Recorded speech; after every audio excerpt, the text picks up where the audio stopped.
Cancer, ডায়াবেটিসের মতো চিকিৎসার যে ঔষধ সেটার উপরে ভ্যাট ট্যাক্স কমিয়ে দাম কমানোর সুপারিশ রয়েছে, যেটার সাথেও নীতিগতভাবে আমরা একমত।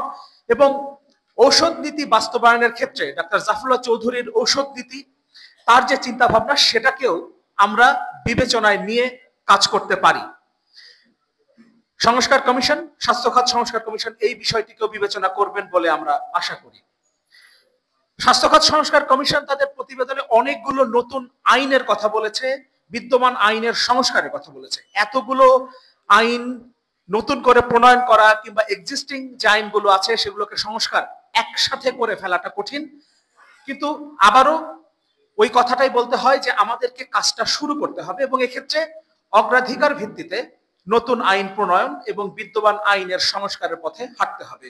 এবং যখনই আমরা নতুন কোনো আইন প্রণয়নের কথা ভাববো কিংবা আইন সংস্কারের কথা ভাববো, তখন শুরুতেই আমাদের দেশের দারিদ্র্য সীমার নিচে বসবাসকারী মানুষদের কথা বিবেচনায় প্রথমে নিতে হবে।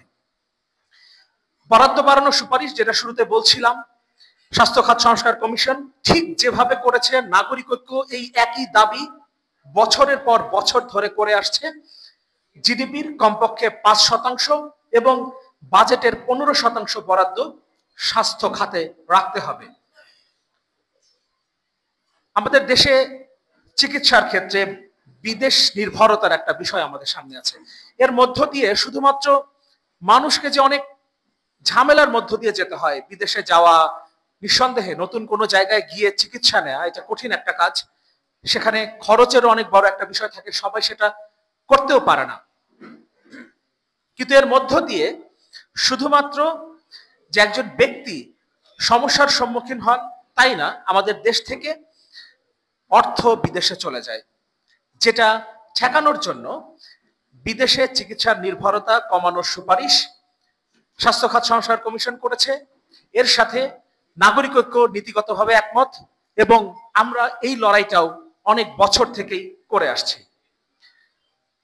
কিন্তু যত সুপারিশ এসেছে কিংবা নাগরিক ঐক্য তার কল্যাণ রাষ্ট্র প্রস্তাবনায় যে সুপারিশগুলো বছরের পর বছর ধরে করে আসছে, যে দাবিগুলো করে আসছে, যে লড়াইটা চালিয়ে আসছে, সেটা বাস্তবায়ন তখনই সম্ভব যখন সুশাসন এবং জবাবদিহিতা নিশ্চিত করা যাবে।